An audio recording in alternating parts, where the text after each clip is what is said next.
যা পারো নিজে করে যাও, কারো ওপর আশা বা ভরসা কোনোটাই করো না। সাহসী লোকেরাই বড় বড় কাজ করতে পারে। উঁচুতে উঠতে হলে তোমার ভেতরের অহংকারকে বাহিরে টেনে বের করে আনো এবং হালকা হও, কারণ তারাই ওপরে উঠতে পারে যারা হালকা হয়। মস্তিষ্ককে উচ্চ মানের চিন্তাভাবনা দিয়ে পূর্ণ করো, দিবারাত্র এগুলোকে তোমার সামনে রেখে চলো, এগুলোর থেকে মহান কাজ বেরিয়ে আসবে। যে রকম বীজ আমরা বুনি, সে রকমই ফসল আমরা পাই। আমরাই আমাদের ভাগ্য তৈরি করি।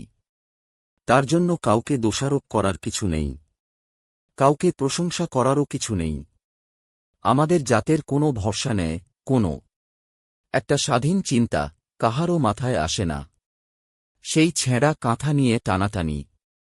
যে অপরকে স্বাধীনতা দিতে প্রস্তুত নয়, সে কখনই স্বাধীনতা পাইবার যোগ্য নহে। দাসেরা শক্তি চায় অপরকে দাস বানিয়ে রাখার জন্য। নিজের উপর বিশ্বাস না এলে ঈশ্বরের উপর বিশ্বাস আসে না। স্বামী বিবেকানন্দ।